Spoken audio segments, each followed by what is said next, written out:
This is an amazing thing. We have an awesome guest today, but there are actually three people today. Deb is actually here when we have a guest. Here. You guys aren't. This is not an old episode. This is not. Your eyes aren't fooling you. She is actually here. I showed up, Um, made it. yeah, and we did that for a reason, not because we don't care about our other guests, but we have a pretty cool guest today, and we'll explain why. But we have runner, police officer, and dad Paul Marshall. What's going on, Paul? Wow, thank you for having me. I'm still, set those expectations real low. But that's awesome. my catchphrase is prepare for disappointment. That's so we right out of the gate we get the bar. So, but thanks for having me. Yeah, and he's not lying about that being his catchphrase, because I usually text or DM our guests like, hey, I just want to confirm that we're still good for tonight, and that's the only thing he sent back is like, just prepare for disappointment. Like, oh, right, here we go. And here's the thing: when someone says that, it's always the opposite, right, Deb? Like, no one has ever said that to us. No, I mean, I mean, I don't. We always, in my head, I always prepare for disappointment. I disappoint Josh every week, so you can't go lower than that, Paul. It's fine. And he tells the audience about that all the time. So that's all the time. It's my favorite part. It got to a point where I'm like, dang, I wish he was here more often. And then it's like, you know what, this is kind of nice, because I'm just like I'm a baseball guy, so it's like, this is just free batting practice. I'm just hitting homers over the wall, and there's no defense. I like it. The time he gets to talk some smack, so I purposely am not here so he can do that. So okay, let's calm down. That's not why that's not why you don't show up, but that's fine. But anyways, as you know, Paul, we always like to start the show by telling people how we're connected. And we were just kind of talking off air. It's really cool having you on the show because it kind of encapsulates everything that we've wanted to do with this podcast, and how this podcast is about connecting with people and branching out and seeing how these different connections that we make with people branch out into other connections. And you started listening to the show because your good friend and running partner, Bree Lambert Sanders, was on the show. She's one of the co-founders of Running Pods. And ever since that, you kind of messaged us, you commented, you left us a very nice review. And you've just been just an awesome supporter of the show ever since then. So I guess we really have to thank Bree for being an awesome guest. Yeah. She did a really good job. So yeah, she's cool. How do you run all the time with her? Because you guys are insane. It's a lot of long runs you guys do. So I am not as insane as that talented lady. She runs distances that make me just vomit. I don't run nearly that far, but we do run often. We a lot of times I call it trail therapy. We'll be running and chatting and just going through what happens in day-to-day lives and things like that. I mean, she's a wealth of knowledge in terms of exercise science, and there's a reason she's so accomplished. And I kind of got introduced to her through one of her clients who was who's a police officer, and that I worked at the police academy down here in the Bay Area, and that's how I got introduced to Bree, and we just kind of hit it off, and we run quite often. I mean, probably once or twice a week. In fact, we're running tomorrow morning, but so that's kind of how I got introduced to Bree. And then with Bree being on your show, that's how I got introduced to your show. And I'm a big fan of podcasts. I love them. And I found the Connectable podcast, and I started listening, and I loved it. The whole premise of it, it's for like an everyday person to listen to. And you can have these podcasts where people get into, I don't know, a whole lot of like scientific things or things that go over my head. I still listen, but I found this one to be much more like grounded. And like you said, the whole idea of connectable, it's like, like, what is it, 6 degrees of Kevin Bacon or whatever they call that thing. Yeah. It's kind of like that. It's like we find that we're all connected some way, usually through somebody. And with the power of social media and the rise, we just find that it's amazing the people that I never thought could know each other, and then it just trickles down. So yeah, it's a cool thing. Yeah. Oh yeah, for sure. Yeah. Absolutely. I don't know if you guys have heard the term FOP fan of the pod. Have you guys heard that term? I was listening to a podcast. I don't know. I was listening to one of my girly podcast shows that you guys probably would not be interested in. It's very inappropriate. It's very girly. They mentioned FO. They kept saying FOP, and then one of their guests said it. And fan of the pod. Paul, I consider you that, but I can actually consider you a friend of the pod. Not a friend. So in my head, I'm like, oh, okay, we're interviewing Paul tonight, the FOP. Because you're a friend. That's how I see it. I was like, he's not a fan of it. He's a friend because you are super interactive. You're always chatting with us on Insta. I feel like we already know you. So when Josh said we have Paul, and I was like, I'll be there. That makes me feel good. That makes me feel good. But, it's funny because it's like when on radio shows you have, I'm a longtime listener, first time caller. Yeah. It's kind of like that, but with podcasts, it's like long time viewer, listener, first time, I don't know, interviewee. I don't know. Sure. Right. Hey man, whatever you want to call yourself, we're cool with. We're cool with. I'm pretty good at self-deprecating humor. So, Hey man, you're in the right place. You're in the right place. That's what we do. Yeah. How long are you and Bree? What is your run tomorrow like? So it's funny because Bree and I operate differently. She's very structured and I will just fly by the seat of my pants. Right. So I've been told tomorrow's run is 9 miles. So it usually will be 9 miles, but I like to my whole life I love messing with people. Yeah. So I sometimes will stop my GPS at 8.99 miles because people that just go the exact mileage and everything, it just they flip out. They're like, why didn't you just go, that one extra little bit and get to 9? It's like, right. You're talking about like on your watch, like on your Apple Watch. Yeah. So I have like a Garmin GPS watch that I use. Okay. So that's I will just stop it sometimes before and You're just gonna irritate people tomorrow. You're a sick man. Well, see, that's my life's goal to just to irritate people, and I'm really successful. Man, I would have a tough time with that if I was running with you. I'm like, why did you do that? And I can imagine, you're right. Like a lot of those runners, if you mess with them like that, good for you though, man. That's a bold move. Thanks. I like that. It is. Thank you. Thank you. I'm glad you appreciate it. Yeah. I'm also not running with you, so I can appreciate it a little bit more. Exactly. Hey, I want to ask you this, man, before I forget. What's the deal with the unicorns? Like you're a big unicorn fan, and I've seen so many pictures like you're wearing like the unicorn running stuff, or you're just dressed up as unicorn. Like, what's the deal, dude? What is the deal with the unicorns? It's funny. I just like them. I've never seen one yet. I'm still working on that. It's my life's mission. There you go. You and Deb can go look for mermaids and unicorns together. We'll go on. We'll go hunt for them together. I got you. Yeah, absolutely. Right.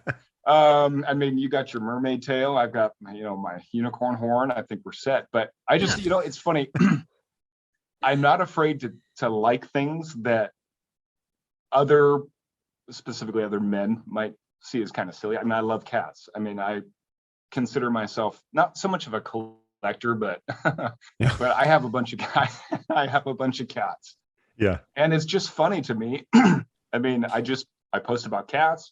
I'll post about unicorns, and it's like my whole thing is. We'll get into this later, but I love to break down stereotypes. Yeah. Like I'm not the most confident guy all the time, but I'm also not afraid to say that, I really like that. That's really cool. Or show appreciation for somebody who can do something that's just amazing. I'll be the first one, even if I race bikes too, and if I get, just trounced on a race or something, I'll be the first one to go up and be like, that was amazing. I'll shake their hand. Like, that was incredible. You killed me. That's, it's too short. Life is too short. And just, so I like things that, and do things like that. And the unicorns are just, it's kind of a silly thing, but my favorite unicorn, I have a shirt that says the unicorn's name is actually Stabby. So he's got he's got a horn, and then like duct tape to the horn is a knife, and it's the catchphrase under the unicorn says, "I will cut you." So it's like kind of cute, but at the same time will totally mess you up, So yeah. Can you imagine some parents walking past like, "Oh my gosh, look at that guy's shirt!" Like, wait a minute, Is that a knife? Like, oh, get away from that man. Man, that's funny. Well, no, I like that, man. That's a good outlook to have. It's like you should, like you said, life's too short, man. Like why worry about, what other people are going to think? If there's something you enjoy and like, just go for it. Yeah. I also want to point this out, and maybe I'm wrong, but based on the picture, you seem like a big dude. Are you a big guy? No. Really? I'm like 163 pounds. Okay. 5'9". So I'm, depending on the atmospheric pressure, but standard. Really? I don't know why, but like from your pictures, I'm like, that seems like a big man. Yeah, no, not at all. I used to be a lot bigger. I used to lift weights a lot. Okay. And then I was a lot bigger than I was. And those pictures are probably all with lighting and things like that. Sure. I have got an 18-year-old daughter, and a long time ago when she got into, watching YouTube and the Kardashians and all that, which I, hey man, I'm with you. I'm with you. Thank you so Deb's much. Deb's not with us. I love the Kardashians. I'm not judging, just FYI. Oh, I am. That's fine. I'll do it for both of us, Paul. Okay, yeah, please do. I got you. But I can't remember what we were talking about. I heard Kardashians and I lose it. But yeah, see, I was talking about. So I'm gonna be honest. I thought you were like 6'3", 6'4". I don't know what it was, but it's like my whole point was, hey, he likes unicorns. Like, who's gonna say anything to that dude? He's huge. Right. You know what I mean? Yeah. I mean, my defense is I'll just run away. Like I'm really good at running, and I will turn tail and off I go. There you go. Oh, there you go. No, I love it. I feel like I'm also at the point in my life where I'm like, who cares? Nobody cares. No one is even thinking of you for that long to care what you're doing. Maybe they'll comment it right then and there on the side to someone else, and then they move on with their life. So I'm just like, YOLO, just do what you want to do. You just hit the nail on the head. And that's what I tell my wife and my daughter both. I say, nobody's thinking about you for longer than 30 seconds because everybody has stuff in their lives. Mm-hmm. And I mean, if I had that kind of idle time to think about what so-and-so was wearing or that picture I can't believe they posted, then I'm probably not really living the full life that I would love to live. Yeah. So no.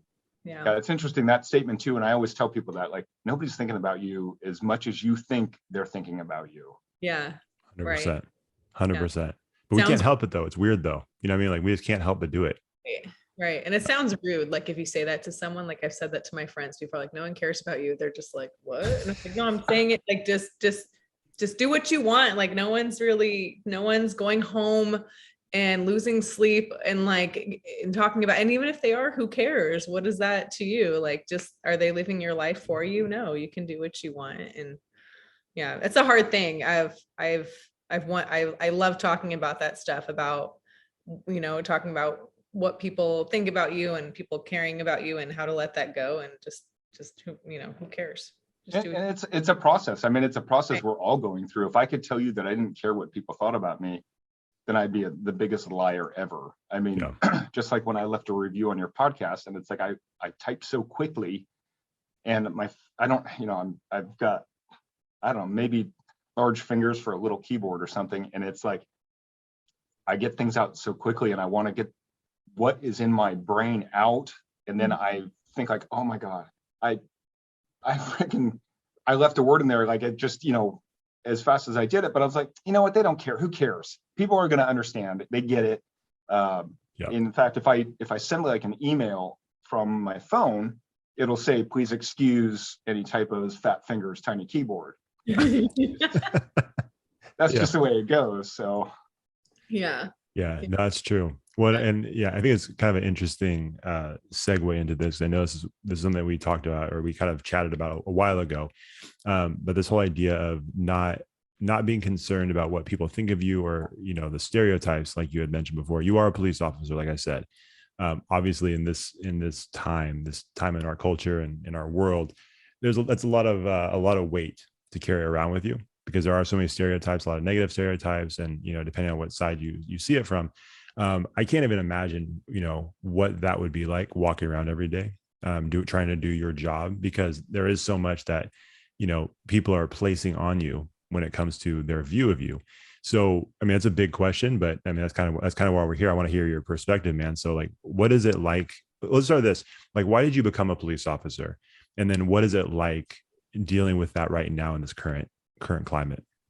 Okay. Well, so it's funny. You always hear that, oh, I want to help people. And yeah, that's absolutely the truth. But that's not really why I became a cop. It took me a long time. And I say cop, so it's not like an offensive thing. I mean, you can use that word too, because police officers take so long. Yeah, sure. But there's something called the spirit of adventure. So imagine, you're driving around Sacramento and you look down a neighborhood street and you see flashing lights and everything. And you wonder, like, I wonder what's going on. Well, I wonder the same thing. And so in the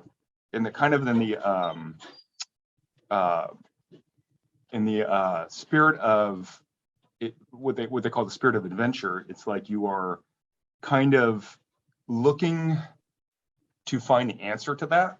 Mm-hmm.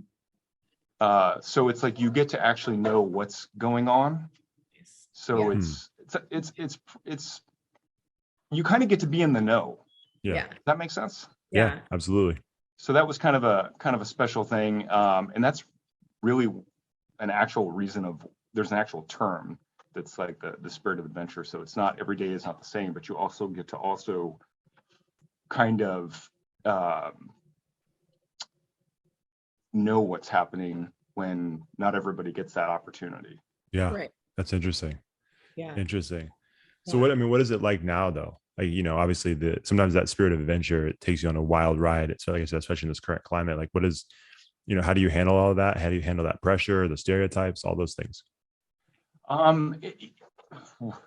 It's a difficult time right now. I mean, it has been for a while, but certainly the George Floyd incident put a real spotlight. And it's, especially for me, my whole life's goal has been to break down the stereotype of what you think police officers are, how they act, and what they do. Right. So right now, it's a difficult time. I've gotten more one-finger salutes than I can remember in my whole 25 years. So it's difficult. But it's also, I understand, I know where these people are coming from, and I know the sentiment that the public has right now. And I mean, speak of the tragedy that just happened. I mean, my God, yeah. Me and everyone else I know, we're shaking our heads, and it's, I don't like to speak of things before all the information's out, but there's enough information out where you certainly can't help but I just shake my head in disbelief. I don't know. It's difficult. It's a weird thing. And one real good example to tell you is that, so I'm the guy who, I would drive down the street. I wave to everybody in the police car. I mean, everybody, doesn't matter. I mean, sometimes I would do it to people who clearly didn't want to have anything to do with me. Yeah. But it's like, if I get a complaint for, waving and being too kind, it's like, I don't know what they're going to do with that. Right. But it's interesting now, because I had this moment where I stopped waving, and that was like a big moment for me, because it was like something that I really enjoyed doing and connecting with people, and not because I'm a cop. I certainly it's a privilege that I get during my job to be able to talk to so many different folks from so many different backgrounds, and people at their highs and their lows. Yeah. So that is something that, to me, it's a privilege. And I feel like at that time where I stopped waving to people, I kind of had to do a little bit of, self-introspection of thinking to myself, like, what is it that makes me not want to do this anymore? And is it getting to me? And I mean, yeah, it absolutely is getting to me. It's just, it's terrible. So it's Yeah. not a fun time to do this job at all. Right. Yeah. Well, and sorry, Deb, I just had one other thought. The crazy thing too is, and I know I've heard people talk about this, and it's similar with like a military veteran. Obviously they have this, there's this incredible sacrifice they're making, but a big part of that is the family that they're leaving behind, right? And the family that is having to kind of go through everyday life without them. They're present, and then the challenges of that. For you, it's similar in the sense that the weight that you're feeling of the stereotypes and the negativity that comes your way, like your family, your wife and your daughter have to, indirectly feel that, right? And just anytime someone makes a comment or they see something on social media, it's not like, I don't have any connection to cops or anything like that. I don't have any family members. So when I hear it, it's like, man, it's like, that's gotta be tough for them though. It's a very different thing. So like, how do you manage all of that as a husband, as a father? Like, I mean, it's a lot of weight. So you can't just leave it at work. Like you take that home. Yeah, that's a real good point. And I do, it's putting yourself in other people's shoes. It's like a life skill that I wish everybody could have, because you actually are just speaking to something that I'm pretty passionate about, in terms of what does this feel like for someone to have me as a dad, or my daughter, or to be my wife. What does it feel like for my wife to have me in this profession right now? So she doesn't, like my wife, for instance, isn't really on social media very often at all. And it's probably the right move for her. And it's funny because I don't tell her much.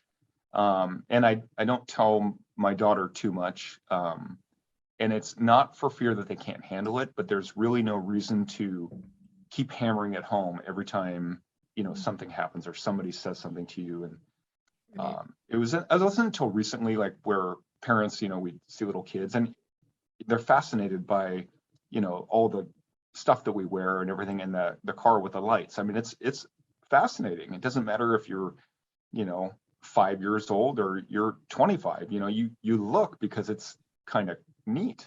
Yeah. But it wasn't until, I don't know, maybe 5-6 years ago where I started noticing that mothers walking with their kids sometimes, and dads too, would be walking, and I would say, "Hey, how you doing?" And they're like, they kind of grab their child and they pull them away. It's like that's how it spreads, and it's and the same thing like that, we can spread things, and it takes one cop to do something so stupid, and it just ruins it for the rest of us, and the public is outraged, and there's not really a venue for us to tell you how outraged we are when something like that happens. I mean, it's just, I can't even express to you the things that we feel watching our, brothers and sisters, or whatever you want to call it, doing something that is just either horrific or just totally opposite of what I myself would do and all the people that I work with would do. So handling that, and for my daughter going to high school, and she's about to graduate, so through high school is a tumultuous time. I mean, middle school, high school, everyone knows that sophomore year is just usually the worst year.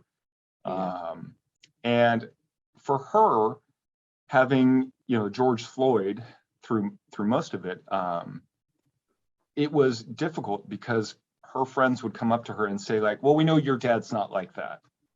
And that's a tough thing to hear. And it's kind of like, you know what I mean? It's like, well, your dad does that job, but which is a terrible job, but he's not that type of guy. And so that affected her, undoubtedly. And that was hard for my wife. And it was ultimately, it was hard for me as well. Right. And it's just it's a difficult thing to go through. But at the same time, in regards to my daughter, I had to let her find her own way. So I don't, as much as I try to be objective, she can find her own path. So it's funny because people were probably couldn't believe we had like BLM yard signs in the yard. And no one ever said anything to me, but I'm guessing some people are like, wow, I'm surprised those are in his yard. And it's an assumption that is incorrect, thinking that I would naturally be opposed to that. And I'm not opposed to that at all. I mean, but again, it's fighting these stereotypes, and it's really difficult because it's a constant 24-hour-a-day battle. And it's, how do you get through to everybody? You can't. So you just have to do what I can do during a day. And I will break that stereotype down all day long. And it's one of the things that I'm going to miss the most, because I'm, coming in the tail end of my career here. And that will be the one, thank you. That'll be the one thing I miss the most. Sure. And the biggest compliment I would ever get from anybody, and still to this day, is people would say, I can be running with people or whatever, and for a month or two or something, and it always comes around like, oh, what do you do? Like, oh, I'm a cop. And they're like, you're a cop, really? And to me, that is like, my job is done, because what you thought I would, if you think a cop, you'd be like, oh my God, he's probably really serious. Like, don't speed when he's in the car, all this crazy stuff that people do. And oh my gosh, just get out of the way, That is, to me, the biggest compliment, because it's like, my job doesn't define me by any means. It is just something I do for a job. Yeah. What defines me is my character, my integrity, how I conduct myself in everyday business. That to me is the true test of somebody's, worth. Right. And I mean, I love people, absolutely love people. I love dealing with them. I mean, it's a great job to be able to help people when there's no one left to call. And we do all sorts of things. It's not like, chasing bad guys with guns and things like that. It's not really like that. Yeah. It could be like, we can't reach our son or our daughter, they stopped answering the call. And some people would be like, oh my gosh, that's kind of lame, it's just whatever. But it's kind of a fun thing to be able to figure out a way to get those people resolution, and where they did not have any idea of where to go for that. So I feel like, just what you're saying with like the comments, like, that your daughter got, and just, everything after the pandemic with George Floyd and everything. I feel like since the pandemic, your profession and my profession, I feel like because there's a huge teacher shortage. Like, I feel like nobody wants to teach anywhere.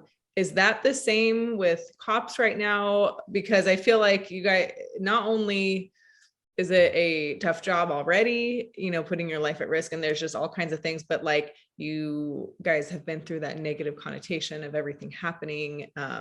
And I have a few cop friends myself. They would tell me stories about, just working here at the Capitol, and just things they encountered immediately after George Floyd. We had, with the riots and everything, and just how they felt during all of that. Like, I won't go into details, but just how they were treated. Because all of a sudden cops are horrible people. Right. So do you see a shortage? I don't know statistics on. Yes, absolutely. So if you look now at statistics, I don't have them in front of me, but I could just tell you for certain. Right. Police departments all through the country, and a lot in California as well, cannot even they can't put butts in seats in police academies, because they can't get enough people. Because who wants to do a job where before you even start, people have there's this term, I don't know if you're familiar, it's called already listening. And it's a term that means, like, so let's say, Deb, that you hate unicorns, okay? And which I don't believe to be true, but let's say that's the going thing with you. Okay. And that we are having a conversation, and then unicorns come up and you start to say something. My already listening is that I am already listening before you've even opened your mouth, that whatever you're going to say is like tainted and Mm. not worth the words that are coming out of your mouth. However, you might be saying the most amazing, thoughtful thing ever, but I've already discounted it just because of that one thing. So imagine going into a job when people are already listening and already feeling a certain way about it. Right. And how do you sell that? I mean, I would be a terrible salesperson if I didn't believe 100% in a product that I was using or selling. Because I could not tell you that, this cup of water this is not like any other cup of water. This is like special stuff, and it does whatever. And if I was peddling this baloney, it would just eat away at me, and I wouldn't be able to do it.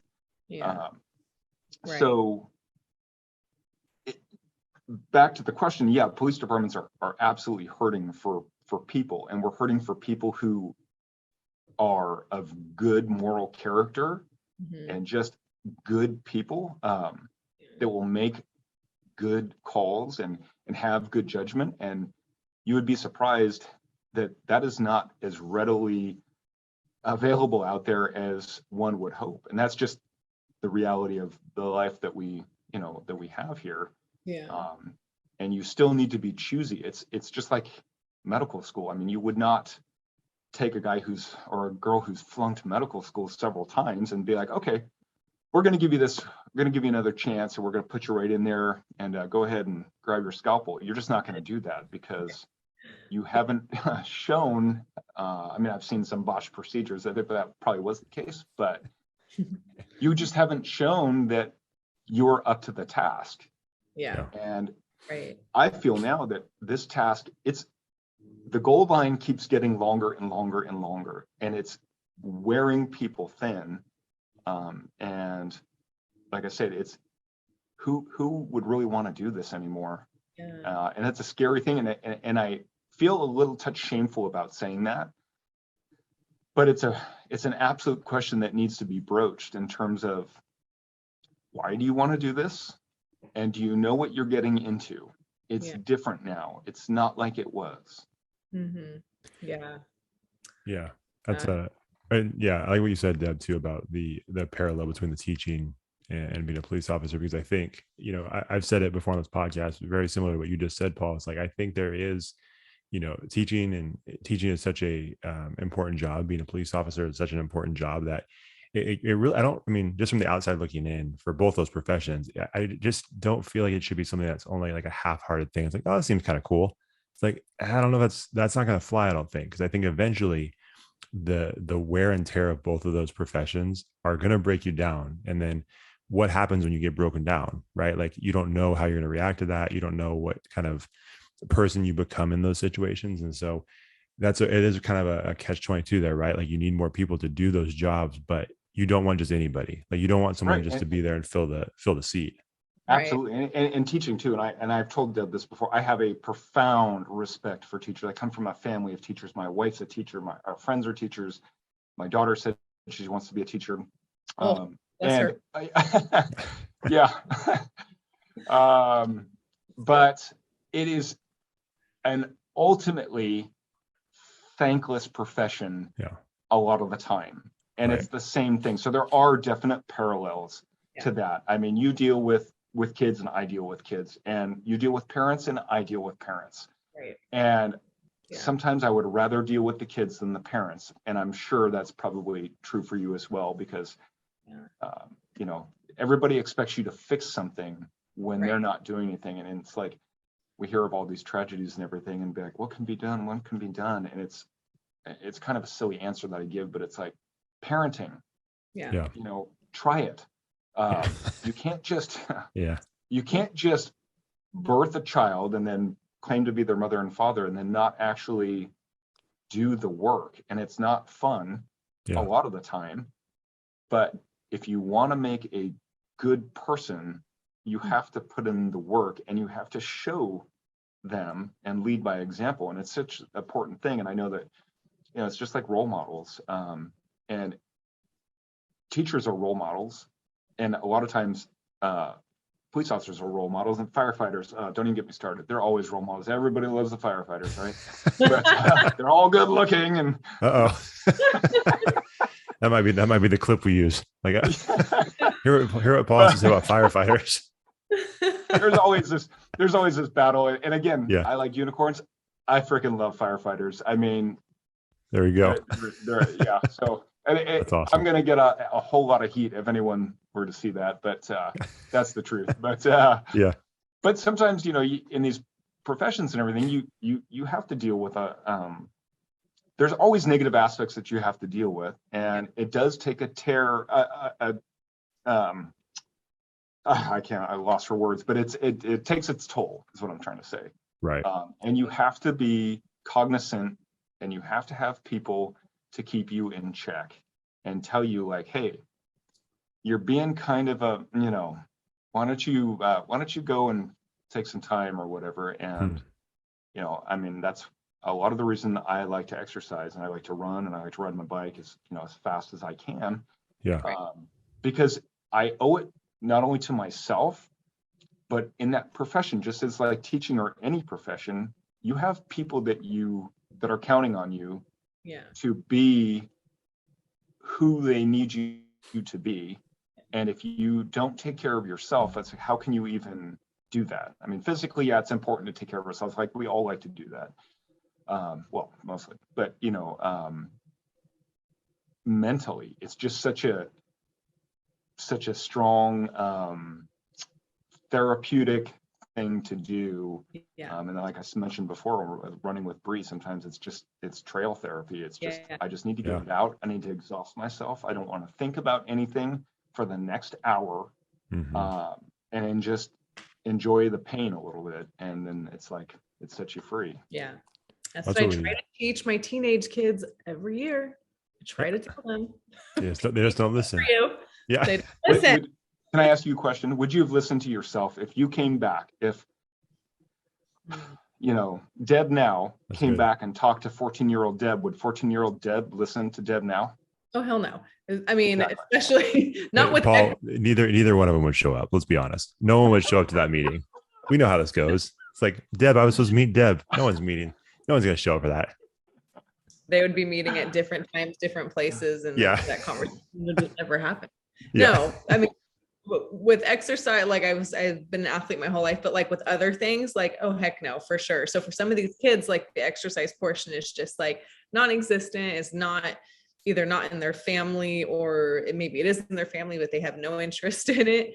Anything I say of the benefits goes in one ear and out the other. Every once in a while, I do get one kid, like maybe once a year or once every other year, who will genuinely say, like, I feel so much better. And I'm just like, my job is complete. My work is done. I can retire.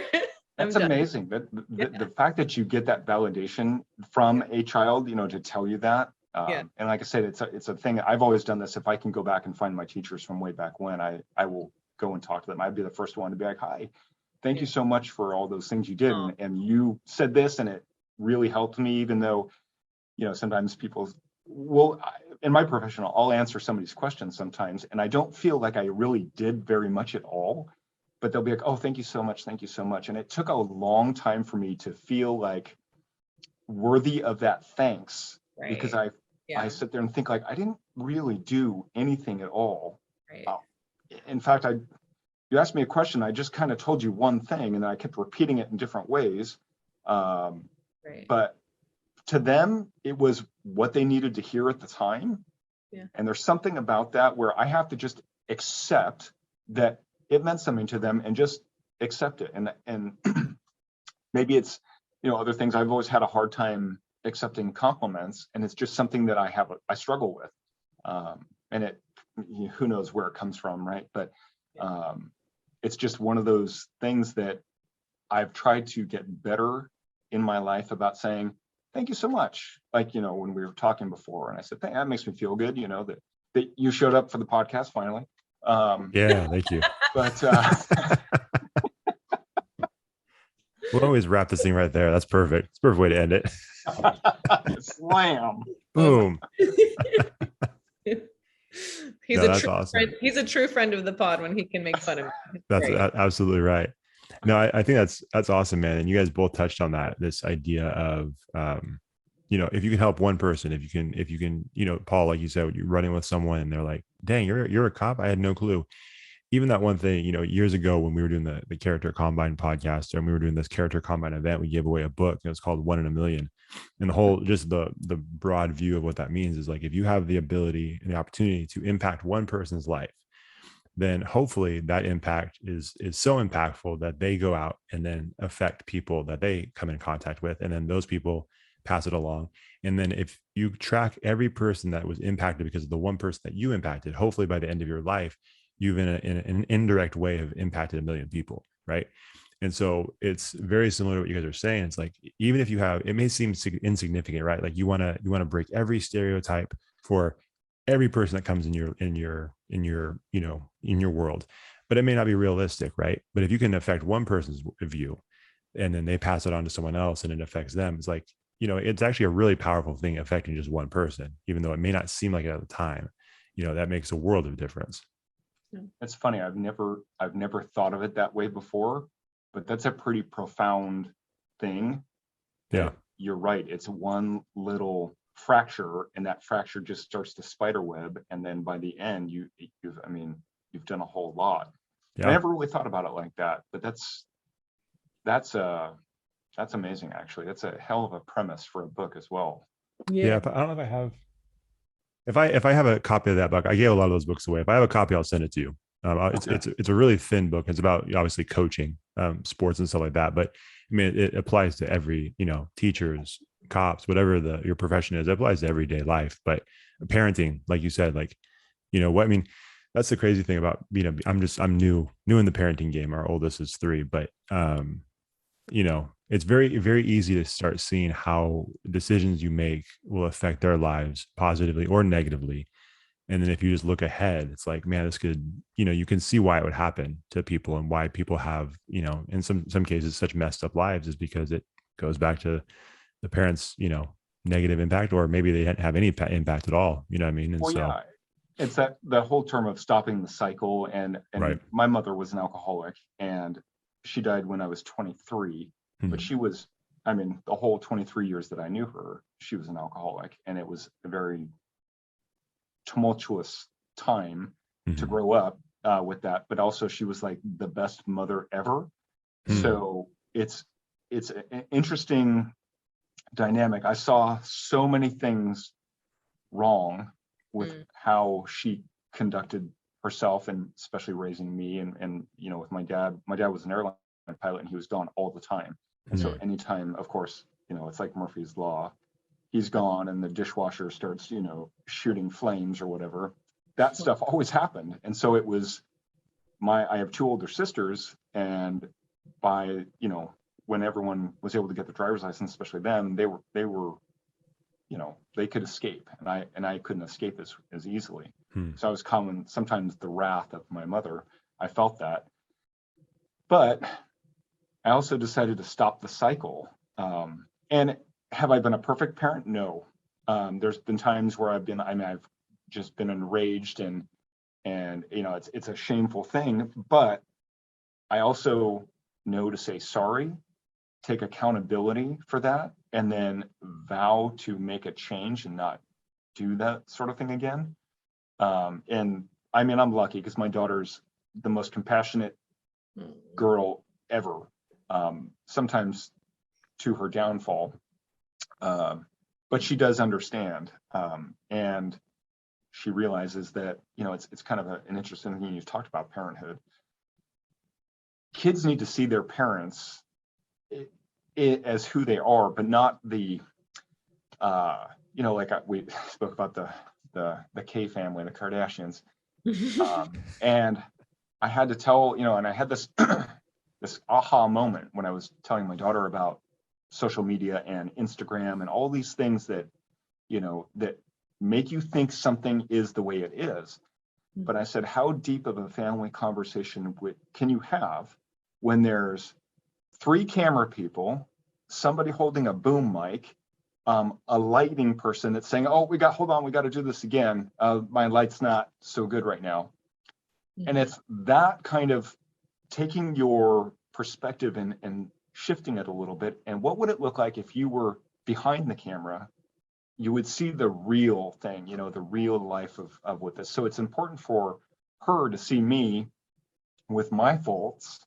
Yeah. But I also know that some parents will tell you like, oh, you know, don't let your kid, you know, see that, or don't apologize to them or something like that. I've heard that before.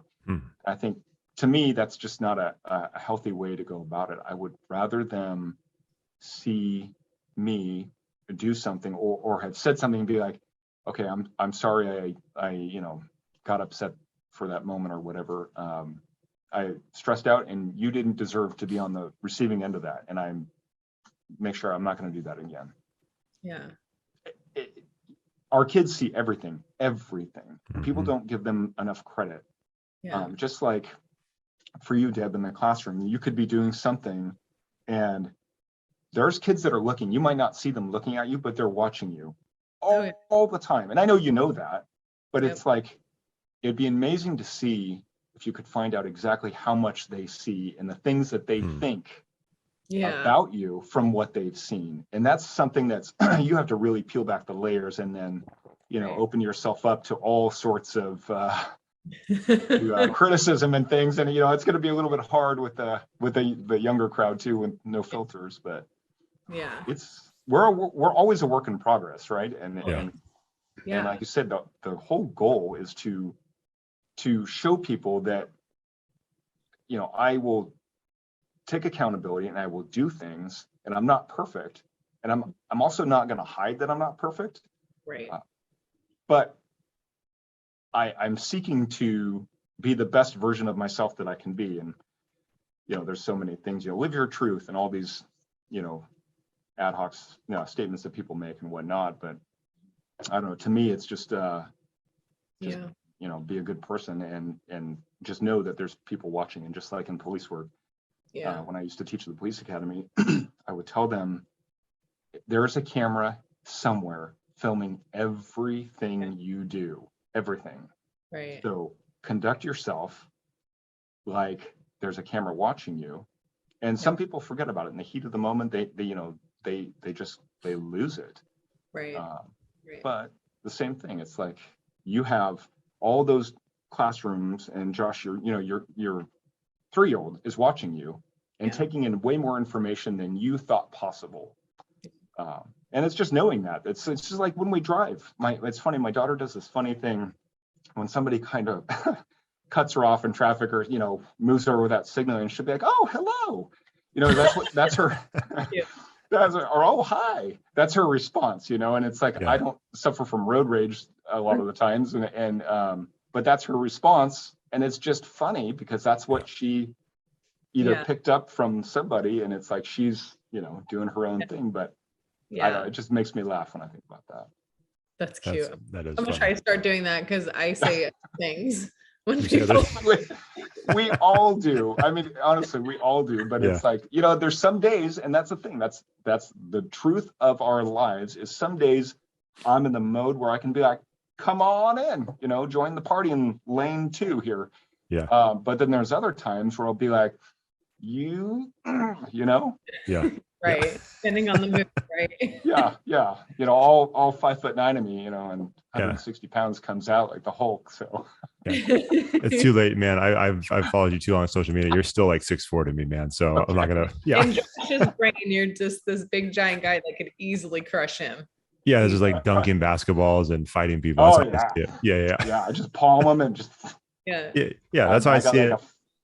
A 40-inch vertical. I mean, I'm flying. So yeah. See, it's too late. It's burned up here. So. Hey man, we want to be respectful of your time, and this has been a lot of fun, man. I hope you're enjoying this. I hope it's not like a huge disappointment. Like you got to see behind the curtain. It's like, dang, this sucks. Like, why do I listen to this podcast? Yeah, no, it's actually, no, it's funny because I really, I find it, and I don't consider myself to have low standards by any means. I mean, that's what I look for, like in a woman, but, but. Right. Honestly, it's like I I just revel at what people can do, and I'm amazed at what people can do. And one last thing is what I like to do, and I told you how, like, if I get just crushed in a race of whatever, a foot race or a bike race or something, I'll be the first one to be like, that was amazing. So the same thing is, I see people running by my house, and you can tell they're new runners, right? They don't look like runners maybe or whatever. And I don't say anything to them most of the time, unless I'm running or something, and I'll just go up with like a thumbs up or something, like, hey. But, and it might sound strange, but I feel happy that they're doing something that maybe in my own mind, I've built up this thing that maybe they thought they never would, because they just don't fit what we would know as a runner or a cyclist or something. But here they are out there with their massive headphones or whatnot, and floppy Vans running shoes, or not, they don't make running shoes, but you know what I mean. Yeah. But they're doing it, and it's like, to me, I get this like sense of like, way to go, you're doing something. And I don't know, it's just a hard thing. And now it would be inappropriate for me to be like, hey, good job, that's amazing, and they're like, what do you mean? What do you mean it's amazing? I've been running for 10 years. I just didn't have my running shoes today. I can't assume sure what's going on, but it's just kind of interesting to I delight in other people's like successes. Yeah. And then I would be the first one to want to pick somebody up and be like, I know this, this hurts right now, but it's like, that was still amazing, and you should be proud of yourself. And there's something to that. And I don't know why I like to do that, but I just do. And I'll be the first one to comment on things. And if I scroll through somebody's social media and something, I'll drop a like, or sometimes I'll drop a comment or whatnot. Just because if I see it and I like it, I'm going to let you know about it. So maybe that's my sense of entitlement. I don't know, but no, you man, will. That's awesome. You will get a comment from me, whether you like it or not. Yeah. I think that's great, man. I think spell it all right. I don't know. We'll see. We'll see if the grammar is correct. I can't make any of those promises. It's all good though. I mean, like, people are gonna be so excited about the comments. Like, I don't care that you spelled 5 words wrong. I mean, it's not gonna matter. Was it 5? Yeah. But no, it's that's great, man. I think people need that. Like, and as much as we joke about social media not being real, or social media, being this or that, like, people would be lying if they didn't appreciate, if they said they didn't appreciate a comment or a like or these different things on social media. Like, I think people do enjoy those things. So the fact that you do that is awesome, man.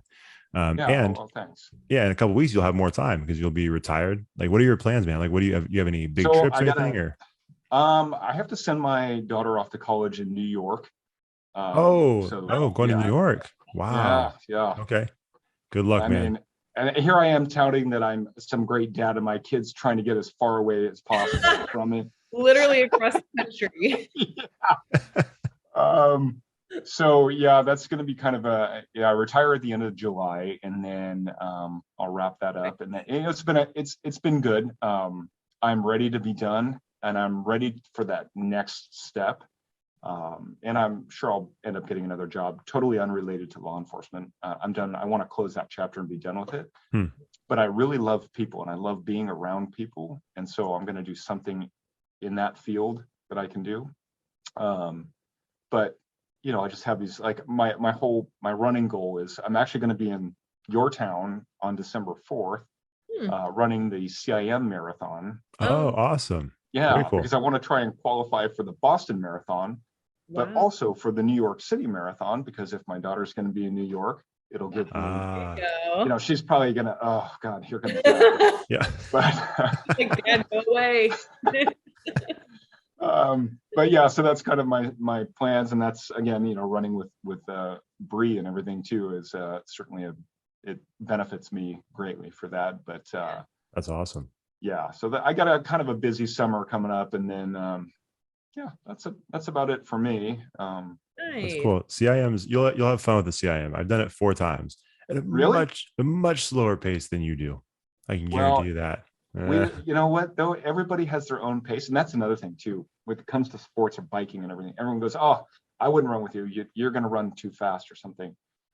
there's days where I might say like, hey, I'm going to be doing kind of a more rapid running rate pace today.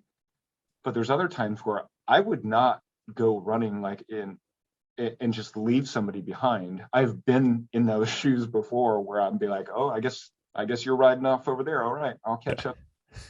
We turn a left or right because I don't know where you're going. But okay. Yeah. But again, it's one of those things where everybody does their own thing, and it's okay. But if you have, like on our trail therapy sessions, we know that we're going to be running together and we stick together and we all do this. And like tomorrow, I think there's it's more of a group run, which is kind of cool because no one's out there to blaze the trail and make everyone go like, wow, that's amazing. Look how fast. Yeah. Yeah. We all have our own things. And, I mean, who knows? Like the fact that you run that 4 times, I mean, that's an accomplishment. It doesn't matter about the time. But that's funny because everybody will ask, like, oh, what's your minute per mile pace? And what's this and what's that? Be like, and it's 1,000. Yeah. Hey, the freaking marathon went slow. I just wait for the second hand on my watch to come around. I don't really know. I'm not real good at math. So. Yeah. Yeah, I'm horrible at math. Like, don't ask me those questions. What is funny is you said something in the beginning that reminded me is that when you say like, I'm not good at something or whatnot. And I truly, when I tell you that I'm not good at something, I mean it and I can prove it. And some people would say like, like in high school, we're like, well, I wasn't really good at math. They're like, oh, me too. And I'd be like, no. Let me give you an example of how not good in math I was. And I say this because this is funny. Way back when, like, I don't know, maybe 2nd grade or something. My mom used to have this she grew up on a farm, and to core an apple, she would grab this tool. And it was like a cross. And so you'd push it through the apple and the apple would fall into 4 slices. And then the core you take the core out. Right. And so she'd always say, oh, honey, do you want me to cut you an apple in half? And I'd be like, yes, please. So there she goes. And I got taken out of class once. And these are those little times that you remember that can define you as a child or whatnot and go through the rest of your life. I laugh about it now. But I remember they took me into that little room with the teacher and they said, okay. And they used the apple. So it was like I was screwed from the start. And they said, okay, if you cut an apple in half, how many pieces do you get? And I'm like, I see this every day, 4. And my mom does this all the time.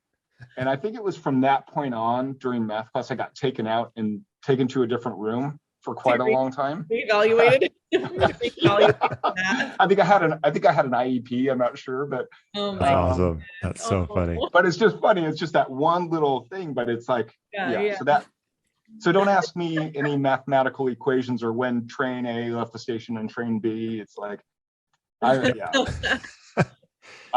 fall off the tracks a long time ago. So yeah, that's awesome. My sister's a math teacher. She's a middle school math teacher. I'm gonna have to share that with her. Because gosh, I'm with you, man. She views me in the very similar way. I'm so bad at math that I had to work really hard. And she used to, I think she still does, at the beginning of her classes of the school year, she will use me as an example. She's like, I don't care if you don't think you're good at math. Like my brother was horrible, and he still is horrible. But if you work really hard, you can get grades. I'm like, you use me as an example every year. She's like, every year. I'm like, oh, thank you. Yeah, I think is she your older sister then? No, she's my younger sister. Oh boy, that's just a slap in the face. Like the older sister has the right to do that, but the younger sister, oof. Yeah, at this point, she's so much smarter than me. All my siblings are smarter than me. I'm like, yeah, I'm the oldest. That's the problem. It's like, not much I can do. They're really punching up at me. Yeah.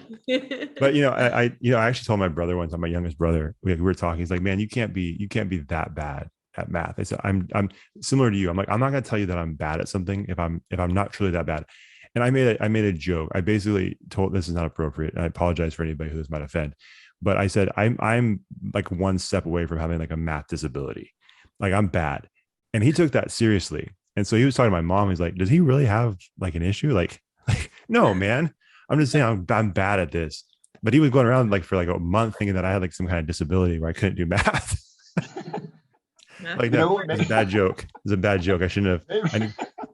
Maybe that saved you in certain situations. Like, I mean, you always slid that restaurant bill to somebody else and be like, yeah, I can't figure out the percentage of that tip. So yeah. Or maybe you got taken advantage of. We don't really know. You know, you know what? The only thing that saved me, this is a true thing. I think my grandma, my Bajan, my Japanese grandma, years ago, she's passed since then, but years ago, she gave me a little tip card that on it has like the amount of like the bill and then what the percentage would be. Cause she knew it's like, he's not gonna be able to figure it out. So I used to carry that. And when I first started dating my wife, I'm like, don't judge me. And then I'd pull the little card out. I'm like, how much did I pay? Now you just do it on the phone, I guess. I don't even know where that app is. I'd have my daughter show me, but it's somewhere on the phone where you can figure that out. 100%. I still use it. Yeah, it's faded. That card's faded, but I still pull it out. I'm like, I need to. Yeah. Or I give the bill to my wife. Like, can you figure this out? And then I'll put on my card, but just do the math. Some of us are hard of learning, and I'm the leader of that boat right there. So I'm with you, man. I'm with you. Yeah. Well, unlike you two, I was really good at math. However, there we go. The way they teach math, and your sister could probably confirm, Josh, the way they are having them learn math or teach math. One of my kids, they were doing homework just at the end of class. There was a few more minutes left, and I looked over, I was like, "What are you doing?" Like, math? I'm like, what? And I looked, and there was some weird word problem. I read it, and I was like, yeah, no, I can't help you. It was just like, it's just insane. I'm like, I didn't learn that way. So y'all are on your own. If you have any questions about math, I teach PE. But stick to push-ups, running, jumping jacks, all that stuff. Yeah. They're teaching it all crazy and weird. I don't know. You should ask your sister about. I'll talk to her. And she's like, why are you asking me about math? We know you can't do this. Don't worry about it. Ask Rachel to do it. Yeah. Yeah. Too funny. We just need to know how to calculate our mile time, how long it's going to take us to run. Like, that's it. Yeah. I mean, you could just, if you're really slow, you can just use the sun. Is it going to be dark by the time I finish, or hey. I mean, we'll use what we can. That's a good point. That's awesome, man. Well, this has been a lot of fun, man. I feel like we could be talking to you forever. Like I said, we want to be respectful of your time. So is there any other thoughts you have or anything that you want to share before you get out of here? Again, congrats on retirement coming up. That's awesome. I don't know you very well, but I believe just from this short conversation that it's well deserved, man. Well, thanks. I appreciate that. How do we know him well? That's true. Well, Deb, you don't, if you showed up, maybe you know what I mean? I am here. So today, that's a big deal. I mean, I don't know if I deserve that, but no, what do you mean by that? Like that she showed up for me, and it's like, again, she probably, so I thought it was like the opposite. Like, why did I deserve this? Am I not a guest? Like, seriously, she had to show up today? I was curious. I just want to make sure we're all on the same page. So you feel like it's an honor that she's here, not a sign of disrespect. Oh yeah. Speaking of disrespect, we'll talk about this next time Paul's in the show, but he's a huge fan of The Office. Oh my God. We have to have an Office episode. Yeah. So I can tell you that my wife will come out and see my daughter and me sitting on the couch, and she'll be like, "Are you watching that again?" And I'd be like, "Yeah, this is like the 5th time I've seen this episode." Yeah. And I'm just getting started. So buckle up. And it's funny, and I got to tell you guys something that I admire about both of you and the way that you interact with each other. So there's I would call it, there's English comedy and there's American comedy. And you have English comedy, which they'll come out with, little quips and things like that, but they don't have the huge punchline where us as American audiences have been trained to be like, that's the funny part, let's all laugh now. Yeah. And with English humor, you have to pay attention and you have to find out when it's funny. So it's kind of like you have to earn it. So there's something to it. And I find, Josh, especially with your humor, and I told you this before, I find your humor spot on to something that it's, you don't laugh necessarily at your own jokes. So you can just keep going. And I can tell just by what you're doing. And I'm a huge fan of that because I do it all the time. And I have commanders and stuff, and we'll have our briefings. And I will roast anybody, but I'll do it in a respectful way. Sure. But not mean-hearted, but it's I don't care that, you're, these ranks above me. I'm still going to give it to you just because it's fun, but the way that you guys, and the way if the cameras were not so high def, I would think maybe you guys were brother and sister, because the way that you speak to each other, and it's just funny.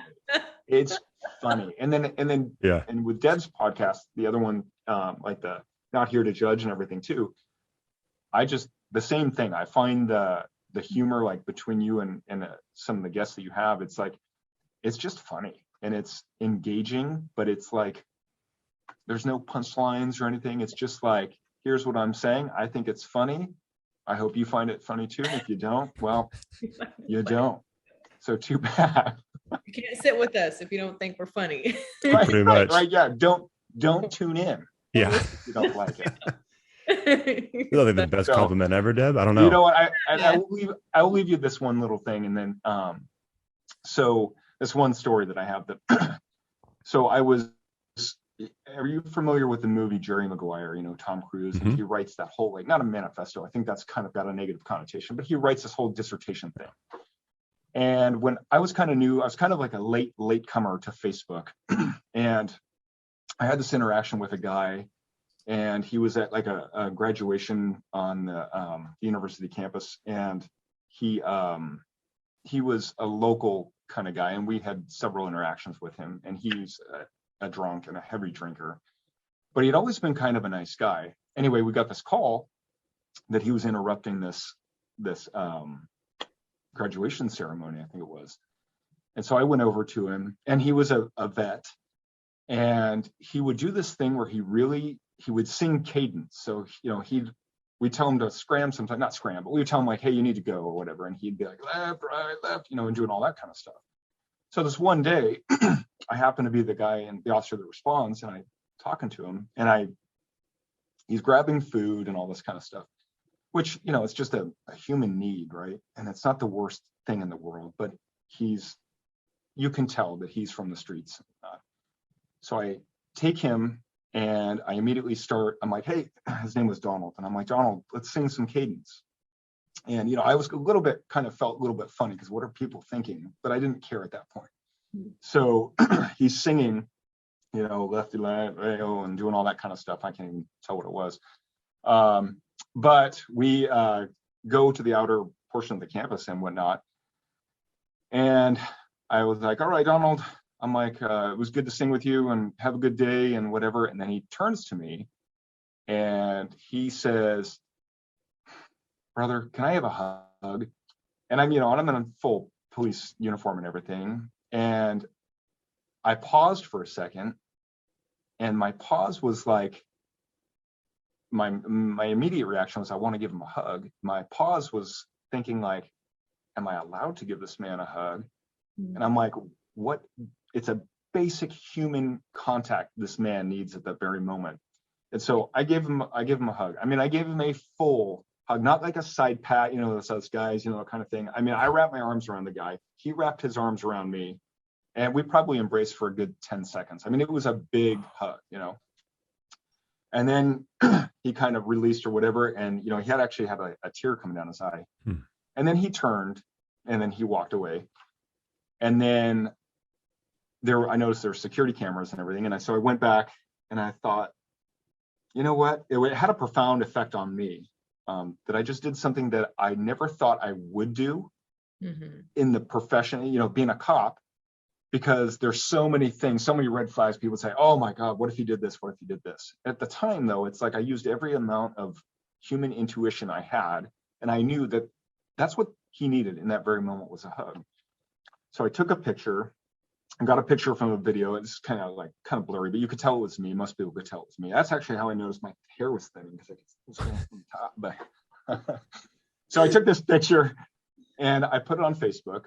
And then I wrote, I don't know, I went off. I kind of went off, but in a way that's like, I told this whole story, and I, with a little bit of humor, but mostly just about, it was a moment in time, and this is exactly what this man needed. And we've been trained to do this and stand a certain way. And it's like, I just threw caution to the wind, and I just put it out there. I was like, I didn't heed any of that. And I went, I gave this guy a big old hug and everything. Yeah. I have, then I posted it, and I don't have, you know, some huge Facebook following by any means. And then, you know, I was getting comments from my friends, and it was, you know, it was kind of a special thing for them, and it meant something to them. And a lot of people were glad that I had posted it, you know, and I kind of had that like, kind of like, should I not have, you know, what have I done sort of thing. But I was like, you know, screw it. It's what I felt from my heart at the time, and I wanted to do it. So I got a text the next day, and the next day was from a guy, and he said, a guy that I worked at the police academy with. And he said, hey, I hope you don't mind, but I sent your post. I kept you anonymous, but I sent your post to, there was a news anchor in the Bay Area here, and he has a pretty big Facebook following. And so the next thing I know, my Facebook feed is just flooded with stuff. And I remember telling my wife, and she was like, oh no, you know, like, is this bad? And I was like, I don't know. I don't know if this is bad or not. So it affectionately got known as the hug felt around the bay. And that, you know, it's funny, you get your trolls and everything will say stuff or whatnot, or like, oh, it was all planned and everything. And it's like, I had no intention. And he never identified me. And it wasn't like that I wanted kudos for doing it, but it was like something that I have never seen. I don't know. I lost track of how many comments there were. Wow. But it was at that time, I'm like, wow, this changed the way people viewed not only cops, but just, and that this Donald happened to be he's an African-American man. He's a black man. Yeah. And it wasn't planned to, I mean, it didn't have any bearing on me hugging the guy or not. It's like, I could care less who you are, you know, what sex you are, what race you are. It doesn't matter. If you need a hug, I'm going to give you a freaking hug. Right. But there was those comments too that happened, but it was like 95% of the comments were, oh my God, I can't believe it. This is so great.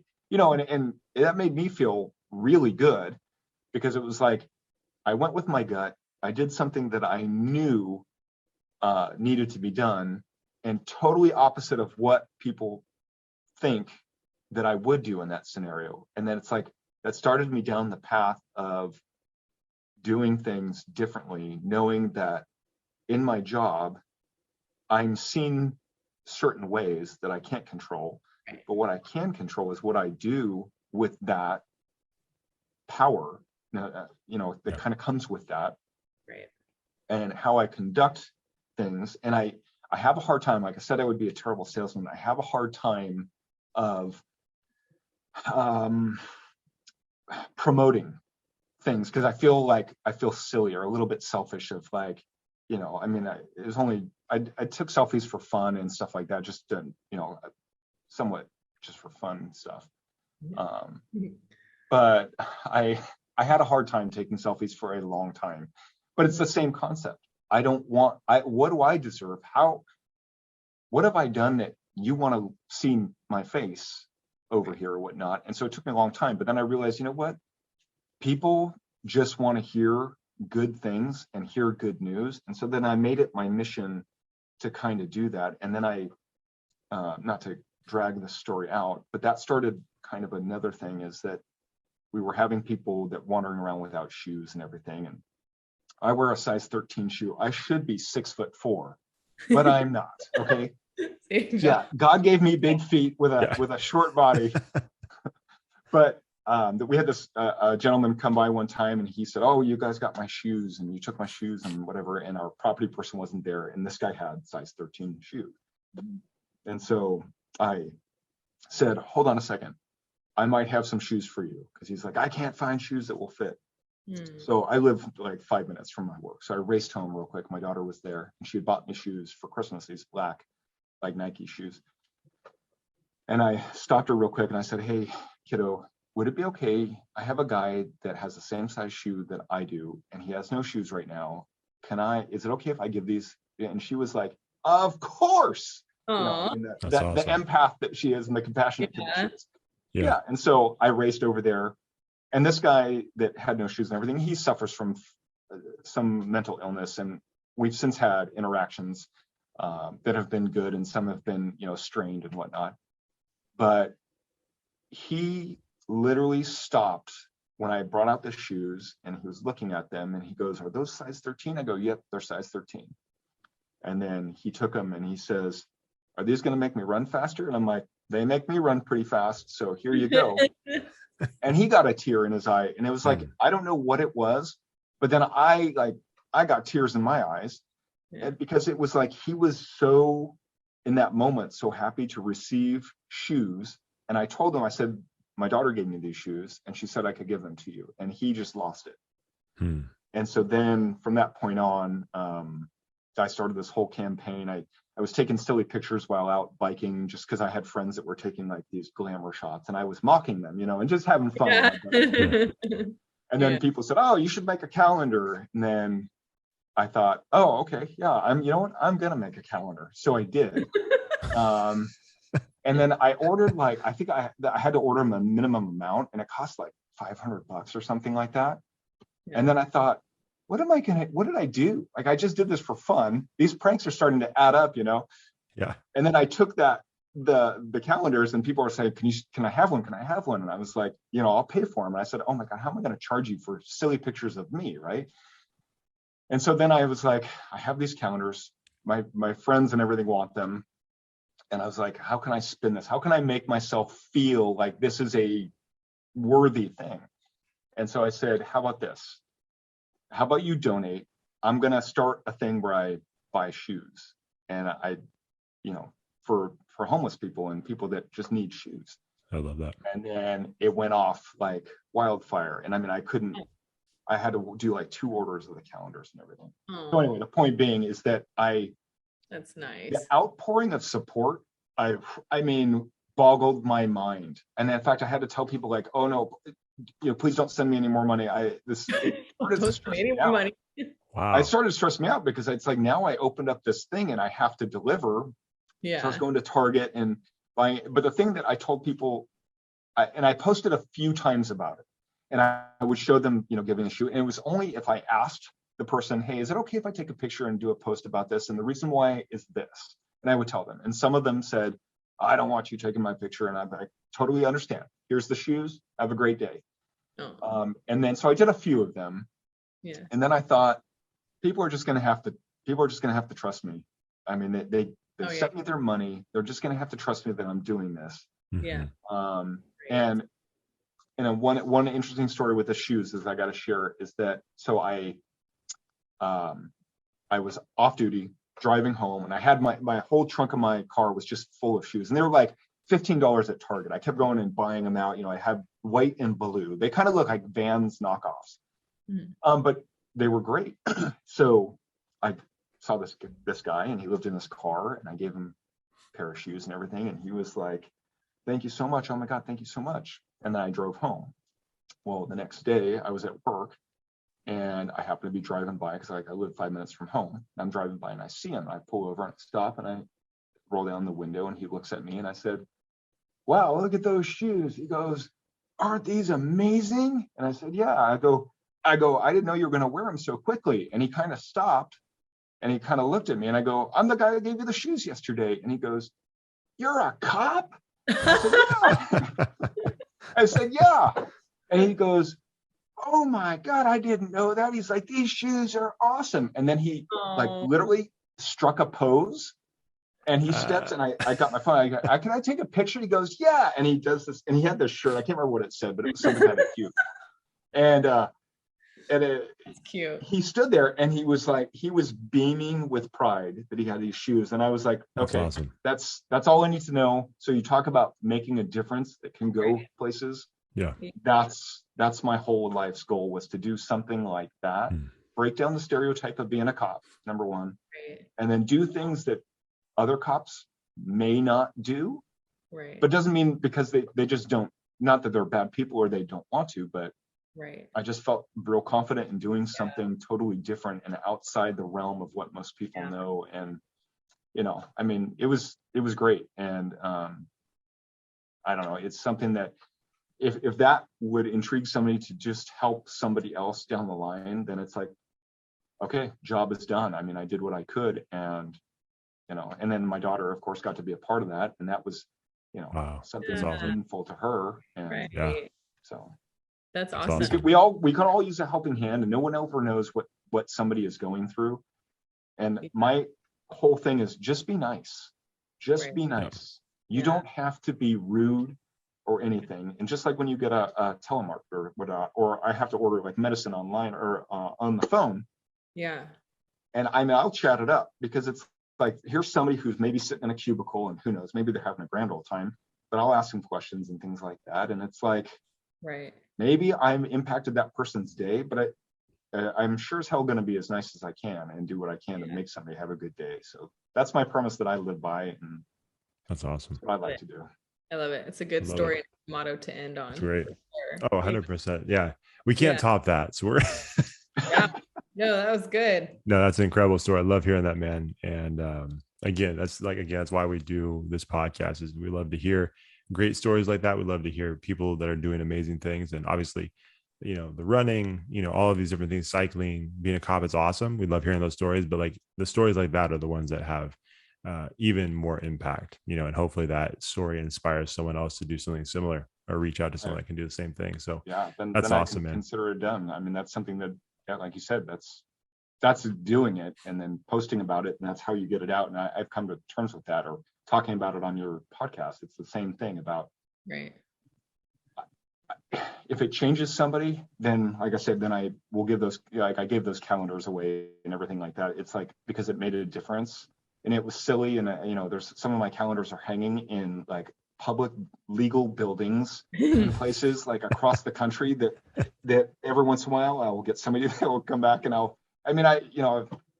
wearing I call him my Spider-Man or my Peter Pan outfit with like my Lycra and everything. I would take the thing off and do a pose and just stuff. But it's in some freaking person's, like, who's a district attorney in the state of Tennessee, and it's hanging up in her thing, and whoever thought that would happen. So that's incredible. It's a price I'm willing to pay to help people. So there you go. That's what matters. And the calendars are away if you have some still. Yeah. Oh, if you send me a book, I'm sending you a calendar. You can damn well guarantee it. There we go, man. That's amazing. Yeah. Hey, Paul, man, we appreciate this. It's been a fun conversation. I don't know if you're interested in having people follow you on social media or anything like that. If you are, where can they follow you? If not, we can just end it right here. I mean, it'd probably do more damage to everybody, and they would quickly, my credibility would go south fast. I think most of my social media is actually set to private, but perfect. I don't really have anything on that, but if someone's dying to reach out to you, they'll tell us, and then we'll relay the message. Sure. Or my Instagram is pmarshall30, and I don't know why it's not the most creative Instagram name ever, but mine's Josh. If they wanted to, they have to go through my vetting process and request it. But there you go. I like it. Perfect. That's probably a smart thing. So, man, again, thank you so much, man, for everything that you do and the way you help the community, and then also just taking some time to hang out with us, man. We appreciate it. It was a lot of fun, and I'm really happy, that for one, I'm really happy that Deb, that you showed up. That makes one of us. He means it too, so you're welcome. I like these alley-oops too. These are nice. Right? Hey, I'm a team player. I appreciate it. It's a little different than when my brother's on. It's like he's just like a blunt force object. He's you're ruthless on that one. It's great. Yeah. See, I'm gonna let him know that. He's gonna hear this, but I'm gonna still let him know that. So welcome for the material. So. Yeah, thank you, Deb. Yeah. All right, Paul, man. Well, hey, congrats again on your upcoming retirement, and enjoy it. And we'll talk to you soon. Yeah, thank you guys. It was fun. Absolutely. Thanks for watching the show. If you enjoyed that episode, make sure you like it, share it, and hit the subscribe button to get a new episode every week. We'll see you next time on the Connectable podcast.